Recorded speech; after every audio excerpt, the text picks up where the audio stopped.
ನಮಸ್ಕಾರ ಗೆಳೆಯರಿ, ನಾನು ನಿಮ್ಮ ನೆಚ್ಚಿನ Prakash career Prakash tack YouTube ಚಾನಲ್ನಲ್ಲಿ ಹಾರ್ದಿಕವಾದ ಸ್ವಾಗತ. ಇವತ್ತಿನ ದಿನ ನಾನೊಂದು ಇಂಪಾರ್ಟೆಂಟ್ ಏನು ವಿಷಯ ಮಾತಾಡ್ಕೊಂಡಿದ್ದಪ್ಪ ಅಂದರೆ ವಿಡಿಯೋಗಳನ್ನಾಗಲಿ ಶಾರ್ಟ್ಗಳನ್ನಾಗಲಿ ಯಾವ ಥರನಾಗಿ ವೈರಲ್ ಮಾಡಬೇಕು ಅನ್ನೋದ್ರ ಕುರಿತಾಗಿ. ಎಲ್ಲ ಯೂಟ್ಯೂಬರ್ಗಳು ಹೇಳುತ್ತಾರೆ, ನಾನು ಇಲ್ಲ ನೀವು 1000 ಸಬ್ಸ್ಕ್ರೈಬರು ಮತ್ತು 3 ಮಿಲಿಯನ್ ವ್ಯೂವರ್ಸನ್ನು ಯಾವ ಥರನಾಗಿ ಮಾಡ್ಬೋದು ಅನ್ನೋದ್ರ ಕುರಿತಾಗಿ ನಾನು ಆ ಸೆಟ್ಟಿಂಗ್ ಹೇಳ್ತೀನಿ, ಈ ಸೆಟ್ಟಿಂಗ್ ಹೇಳ್ತೀನಿ ಅಂತ ಹೇಳೋಕೆ ಬಂದಿಲ್ಲ. ಯಾವುದೇ ಒಂದು ಏನಪ್ಪ ಅಂದರೆ ಶಾರ್ಟ್ಸ್ ವೈರಲ್ ಆಗಬೇಕಂದ್ರೆ, ಯಾವುದೇ ಒಂದು ಶಾರ್ಟ್ಸ್ ವೈರಲ್ ಆಗ್ಬೇಕಂದ್ರೆ ಅದಕ್ಕೆ ಏನು ಇಂಪಾರ್ಟೆಂಟು, ಅದರಲ್ಲಿ ಯಾವ ಥರನಾಗಿ ನಾವು ಕಂಟೆಂಟನ್ನು ಕೊಡ್ತಾ ಇದ್ದೀವಿ. ಇವತ್ತಿನ ದಿನ ಏನು, ಇವತ್ತಿನ ದಿನ ಹೋಳಿ ಇದೆ, ಹೋಳಿ ಹಬ್ಬ ಇದೆ.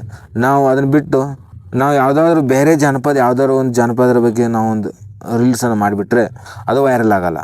ಯಾಕೆ ಆಗೋಲ್ಲಪ್ಪ ಅಂತಂದ್ರೆ ಆ ವಿಡಿಯೋವನ್ನು ಆ ಸಿಚುವೇಶನಿಗೆ ಮ್ಯಾಚ್ ಆಗೋಲ್ಲ. ಅದು ಒಂದನೇ ತಪ್ಪು.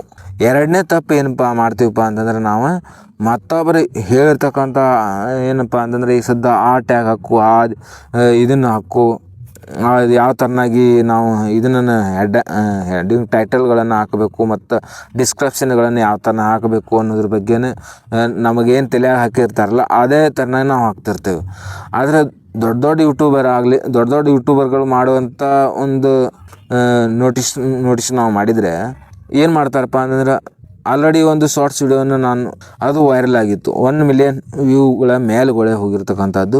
ಅದರಲ್ಲಿ ಯಾವುದೇ ರೀತಿಯಾದ ಹ್ಯಾಶ್ಟ್ಯಾಗ್ಗಳನ್ನೇ ಹಾಕಿಲ್ಲ. ಏನು ಮಾಡಲಪ್ಪ ಅಂದರೆ ಯಾವುದೇ ರೀತಿಯ ಹ್ಯಾಶ್ಟ್ಯಾಗ್ಗಳನ್ನೇ ಹಾಕಿಲ್ಲ ಅವರು. ಆದರೂ ಕೂಡ 1 ಮಿಲಿಯನ್ ವ್ಯೂಸ್ಗಳನ್ನು ಪಾರಾಗೈತಿ. ಅದು ಹೆಂಗೆ ಆಯಿತು ಅನ್ನೋದ್ರ ಬಗ್ಗೆ ನಾನು ನಿಮಗೆ ಹೇಳ್ತೀನಿ. ಯಾಕಪ್ಪ ಅಂದ್ರೆ, ಒಂದು ವಿಡಿಯೋವನ್ನು ನಾವು ಈಗ 6 ಗಂಟೆ 15 ನಿಮಿಷ ಆಗಿದೆ ಅಂದ್ಕೊಳ್ಳಿ. ಈಗ 6 ಗಂಟೆ 15 ನಿಮಿಷಕ್ಕೆ ನಾವು ಒಂದು ವಿಡಿಯೋವನ್ನು ನಾವು ಅನ್ಲಿಸ್ಟೆಡ್ ಇರ್ತಕ್ಕಂಥದ್ದನ್ನು ಪಬ್ಲಿಷ್ ಮಾಡಿದ್ವಿ.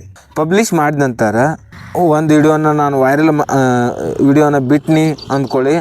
ಆ ಬಿಟ್ಟ ನಂತರ ಆ ವಿಡಿಯೋನ ಎಷ್ಟು ನಿಮಿಷದಾಗ ಎಷ್ಟು ಜನ ನೋಡ್ತಾರೆ ಅನ್ನೋದು ಇಂಪಾರ್ಟೆಂಟ್ ಅಲ್ಲ, ಎಷ್ಟು ನಿಮಿಷದಾಗ ಎಷ್ಟು ಲೆಂತಾಗಿ ನೋಡ್ತಾರೆ ಅನ್ನೋದು ಇಂಪಾರ್ಟೆಂಟ್. ಅಂದರೆ ನಾನು ಬಿಟ್ಟಿರ್ತಕ್ಕಂಥದ್ದು 12 ಸೆಕೆಂಡಿಂದ ಒಂದು ಶಾರ್ಟ್ಸನ್ನು 10 ಸೆಕೆಂಡಿನವರೆಗೆ 100 ಜನ ನೋಡಿದ್ರು ಅಂದ್ಕೊಳ್ಳಿ. ಅದು ಯೂಟ್ಯೂಬ್ ಏನು ಹೇಳುತ್ತಪ್ಪ ಅಂತಂದರೆ, ಈ ವಿಡಿಯೋನ ಜಾಸ್ತಿ ಜನ ವಾಚ್ ಮಾಡ್ತಾ ಇದ್ದಾರೆ, ಇದನ್ನು ಜಾಸ್ತಿ ನೋಡ್ತಾ ಇದ್ದಾರೆ. ಈ ವಿಡಿಯೋವನ್ನು ನಾವೇನು ಮಾಡಬೇಕು, ಜಾಸ್ತಿ ಜನರಿಗೆ ರಿಕಮೆಂಡ್ ಮಾಡುತ್ತೆ ಯೂಟ್ಯೂಬ್. ನಮ್ಮ ವಿಡಿಯೋನ ಜಾಸ್ತಿ ಜನರಿಗೆ ರಿಕಮೆಂಡ್ ಮಾಡುತ್ತೋ ಅದರಲ್ಲಿ ಏನು ಮಾಡುತ್ತಪ್ಪ ಅಂತಂದರೆ, ಅದು ಯೂಟ್ಯೂಬ ತನ್ನಿಂದ ತಾನೇ ನಾವೀಗ ಸ್ಕ್ರೋಲ್ ಮಾಡ್ತಾ ಇರ್ತೀವಲ್ಲ, ಯಾರು ಯೂಟ್ಯೂಬನ್ನು ನೋಡೋರು ಸ್ಕ್ರೋಲ್ ಮಾಡಿದರೆ ಈ ಥರನೇ ಸ್ಕ್ರೋಲ್ ಮಾಡ್ತೀವಿ. ಸ್ಕ್ರೋಲ್ ಮಾಡಿದಾಗ ಏನು ಮಾಡೋದಪ್ಪ, ಯೂಟ್ಯೂಬ ನಮ್ಮ ವಿಡಿಯೋನ ಅದ್ರ ಕೆಳಗಡೆ ಹಾಕ್ತೈತಿ. ನಾವೀಗ ಜನಪದ ಒಂದು ಶಾರ್ಟ್ಸ್ಗಳನ್ನು ನಾವು ನೋಡ್ಲಾತೀವಿ ಅಂದರೆ ಈ ಥರ ಮೇಲ್ಗಡೆ ಸ್ಕ್ರೋಲ್ ಮಾಡಿದಾಗ ಏನು ಮಾಡೋದಪ್ಪ ಅಂತಂದರೆ, ಯೂಟ್ಯೂಬ ನಮ್ಮ ಕೆಳಗಡೆ ನಮ್ಮ ಒಂದು ಇದನ್ನು ಶಾರ್ಟ್ಸನ್ನು ಹಾಕ್ತೈತಿ. ಯಾಕೆ ಹಾಕ್ತೈತಪ್ಪ ಅಂತಂದ್ರೆ, ಆ ಶಾರ್ಟ್ಸನ್ನು ಜಾಸ್ತಿ ಜನ ಜಾಸ್ತಿ ಹೊತ್ತು ನೋಡಿದ್ದಾರೆ ಅಂಥೇಳಿ. ಜಾಸ್ತಿ ಹೊತ್ತು ನೋಡೋದ್ರಿಂದನೇ ಯೂಟ್ಯೂಬ್ ಇದನ್ನು ಮಾಡ್ತೈತಿ, ರಿಕಮೆಂಡ್ ಮಾಡ್ತೈತಿ. ನೀವು ಎಷ್ಟು ವಿಡಿಯೋ ಹಾಕಿದ್ರೆ ಅನ್ನೋದು ಇಂಪಾರ್ಟೆಂಟ್ ಅಲ್ಲ, ಎಷ್ಟು ವಿಡಿಯೋನ ಎಷ್ಟು ನಿಮಿಷದವರೆಗೆ ನೋಡ್ತಾರೆ, ಎಷ್ಟು ಸೆಕೆಂಡ್ ಒಳಗೆ ನೋಡ್ತಾರೆ ನಿಮ್ಮ ವಿಡಿಯೋನ, ಅದ್ರ ಮೇಲೆ ಅಲ್ಲಿ ನಿಮ್ಮ ವ್ಯೂಸ್ ಹೆಚ್ಚಾಗ್ತಾವೆ. ಮತ್ತು ವೈರಲ್ಲು ಕೂಡ ಅದೇ ಥರನಾಗಿ ಆಗ್ತೈತಿ. ವ್ಯೂಸ್ ಜಾಸ್ತಿ ಬೇಕಂದ್ರೆ ನಾವು ಏನು ಮಾಡಬೇಕಪ್ಪ ಅಂತಂದ್ರೆ, ಒಂದು 2-3 ಜನ ವೈರಲ್ ಆಗಿರ್ತಕ್ಕಂಥವ್ರನ್ನ ನಾವೇನು ಮಾಡಬೇಕು, ಫಾಲೋ ಮಾಡಬೇಕಾಗತ್ತೆ. ಅವರನ್ನು ಫಾಲೋ ಮಾಡೋದ್ರಿಂದ ನಮಗೇನು ಲಾಭ, ಅವ್ರ ವಿಡಿಯೋಗಳನ್ನು ನೋಡಿದರೆ ನಮಗೇನು ಲಾಭ ಅಂತಕ್ಕೆ ನೀವು ಕೇಳ್ಬೋದು. ಅವ್ರ ವಿಡಿಯೋಗಳನ್ನು ನೋಡಿದರೆ, ಈಗ ನೋಡಿ ಯಾವ ವಿಡಿಯೋ ರೀಸೆಂಟಾಗಿ ಈ ಟ್ರೆಂಡಲ್ಲಿದೆ, ಈ ಟ್ರೆಂಡಲ್ಲಿರ್ತಕ್ಕಂಥ ವಿಡಿಯೋಗಳನ್ನು ಅವರು ಮತ್ತವ್ರ ಕಡೆಯಿಂದ ನೋಡಿ ಅವ್ರೇನು ಮಾಡ್ತಾಯಿದ್ದಾರೆ, ರಿಕಮೆಂಡ್ ಮಾಡ್ತಾಯಿರ್ತಾರೆ, ಶಾರ್ಟ್ ಮಾಡ್ತಾಯಿರ್ತಾರೆ. ಅದಕ್ಕಾಗಿ ಆ ಶಾರ್ಟ್ಗಳನ್ನು ನಾವು ಏನಾದರೂ ಮಾಡಿದೀವಪ್ಪ ಅಂತಂದ್ರೆ ನಮ್ಮ ವಿಡಿಯೋನು ಕೂಡ ವೈರಲ್ ಆಗ್ತೈತಿ.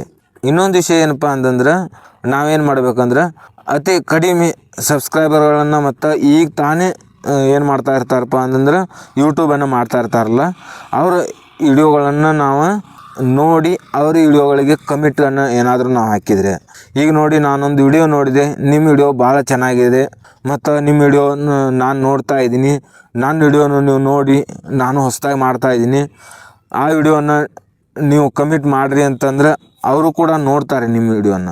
ಯಾಕಪ್ಪ ಅಂತಂದ್ರೆ ನನ್ನ ವಿಡಿಯೋನ ಅವ್ರು ನೋಡ್ತಾ ಇದ್ದಾರೆ, ಅವ್ರ ವಿಡಿಯೋನ ನಾವು ನೋಡ್ತಾ ಇದ್ದೀವಿ.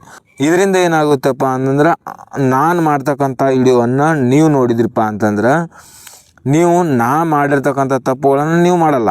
ಯಾಕೆ ಮಾಡಲ್ಲಪ್ಪ ಅಂದರೆ ನಿಮಗೆ ಗೊತ್ತಾಗಿರ್ತೈತಿ ಇವನು ಈ ಥರ ತಪ್ಪು ಮಾಡ್ತಾ ಇದ್ದಾನೆ ಅಂತೇಳಿ. ಆದರೆ ನೀವು ಮಾಡಿರ್ತಕ್ಕಂಥ ವಿಡಿಯೋನ ನಾನು ಏನಾದರೂ ನೋಡಿದ್ದೇನೆ ಅಂದರೆ ಹೊಸದಾಗಿ ಬಂದಿರತಕ್ಕಂಥ ಯೂಟ್ಯೂಬರ್ಗಳು ಯಾವ ಥರನಾಗಿ ತಪ್ಪು ಮಾಡ್ತಾರೆ ಅನ್ನೋದ್ರ ಬಗ್ಗೆ ನಾನು ಮನವರಿಕೆಯನ್ನು ಮಾಡ್ಕೋಬೋದು. ನಾನು ಇದೇ ತಪ್ಪು ಮಾಡ್ತಾ ಇದ್ದೀನಲ್ಲ, ಅದಕ್ಕಾಗಿ ಆ ತಪ್ಪನ್ನು ನಾವು ಮಾಡಬಾರ್ದು ಅಂತೇಕಿಂದ ನಾನು ಸುಧಾರಣೆ ಮಾಡ್ಕೋಬೋದು. ವಿಡಿಯೋನ ಮಾಡಿ ಹಾಕ್ತೀನಿ. ನೀವು ಏನಾದರೂ ಲೈಕ್ ಮತ್ತು ಕಮೆಂಟನ್ನು ಮಾಡಿದರೆ ಈ ವಿಷಯ ಯಾವ ಥರನಾಗಿತ್ತು ಅನ್ನೋದ್ರ ಬಗ್ಗೆ ಕಮೆಂಟ್ ಮಾಡಿ. ಸಬ್ಸ್ಕ್ರೈಬ್ ಮಾಡಿ. ಹೊಸದಾಗಿದ್ದರೆ, ಹಳೆ ಜನ ಇದ್ದರೆ ಲೈಕ್ ಮತ್ತು ಕಮೆಂಟ್ ಮಾಡೋದನ್ನು ಮರಿಬೇಡಿ. Thank you.